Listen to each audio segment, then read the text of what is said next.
Notamment la discussion générale sur ce texte. La parole est à Monsieur Walter pour le groupe La France Insoumise.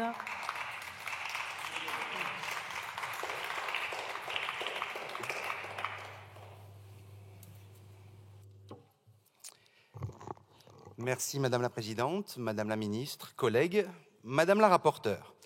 Nous étudions enfin en hémicycle votre texte visant à relancer l'organisation des classes de découverte. L'exposé des motifs en souligne l'intérêt éducatif et pédagogique. Vous savez à quel point je partage cet avis. La classe de découverte n'est pas un à côté, un bonus ludique qui laisse de bons souvenirs, mais un moment fort de l'année scolaire, qui la couronne et lui donne sens. Vous savez également que je partage l'objectif de la circulaire du 13 juin 2023, permettre à tout élève, quel que soit son milieu social d'origine, de pouvoir bénéficier d'au moins un voyage scolaire au cours de sa scolarité obligatoire. J'ai organisé une classe de découverte chaque année lorsque j'étais en classe, c'est vous dire si les mots « au moins » sont importants à mes yeux. Or, votre texte identifie deux freins principaux au départ. Vous l'avez dit, le financement des séjours et l'absence de valorisation du travail des enseignants s'engageant dans ces projets. Alors mesurons en effet l'engagement que cela représente.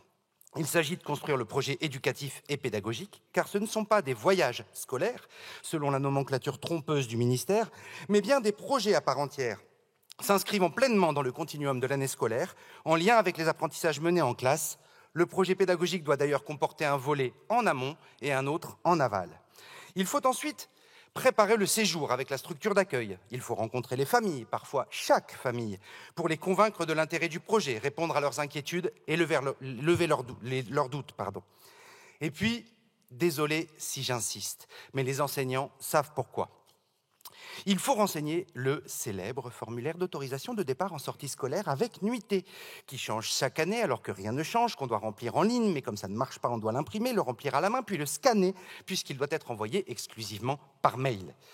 J'ajoute qu'on y demande aux enseignants, que je salue d'ailleurs en ce jour de grève, de se porter garant, entre autres, du permis de conduire des chauffeurs ou du certificat de conformité du car. On aimerait autant de rigueur dans le contrôle du projet pédagogique de Stanislas. Avant de partir, Madame la Ministre, demandez à vos services de modifier cette procédure inepte, ce sera déjà ça. Bon, une fois l'autorisation accordée, obtient-on un soutien financier de l'Éducation nationale? Eh bien non. Il faut alors aller chercher des subventions, vendre des gâteaux ou des calendriers ou des mugs décorés par les élèves, organiser des lotos ou des tombolas. Et qui achète ces gâteaux, ces calendriers, ces mugs, ces tickets de tombola? Les parents d'élèves, qui paient ainsi une deuxième fois. Enfin, vous l'avez dit, il y a le séjour en lui-même, 15 à 17 heures de travail par jour, mercredi compris, soit au bas mot 50 heures supplémentaires sur la semaine, et c'est sans compter les nuits. Votre proposition de créer un fonds de soutien au départ et de reconnaître le travail invisible des enseignants va donc dans le bon sens. Et elle est accessoirement la preuve que le ministre a menti à cette tribune le 5 avril dernier, lorsqu'il m'a affirmé que le pacte enseignant incluait les classes de découverte. Ce n'est donc pas le cas, dont acte. Car voilà mon premier désaccord, et non le moindre avec ce texte. Il propose, vous l'avez dit, de rémunérer les heures supplémentaires par le biais du pacte enseignant, dispositif rejeté massivement par la profession. Deuxième désaccord fondamental, cette loi ne dit rien de la part de financement restant à la charge des familles, ce qui est pourtant la question centrale. Troisième désaccord, elle concerne également les écoles privées sous contrat, ce qui constitue un signal désastreux au moment où Madame la Ministre a mis en lumière et comment la problématique du financement de l'école privée par les deniers publics. Quatrième désaccord, aucune prise en compte des AESH dont la présence est pourtant une condition sine qua non pour que les élèves en situation de handicap puissent partir avec leur classe. Et cinquième désaccord, vous l'avez dit, un amendement voté en commission a exclu de fait les écoles maternelles en passant d'1 à 3 nuitées le seuil de prise en compte des séjours. Quelle erreur! Enfin, le montant du fonds de soutien envisagé, même si la mention en a été retirée, est dérisoire si l'on veut permettre à chaque élève de partir une fois sur les 5 ans d'école élémentaire. 3 millions d'euros par an, soit 15 millions sur les 5 ans d'école élémentaire, divisé par 4 52 500 élèves, cela représente 3,70 €. Non, il faut fixer ce montant chaque année en fonction des besoins.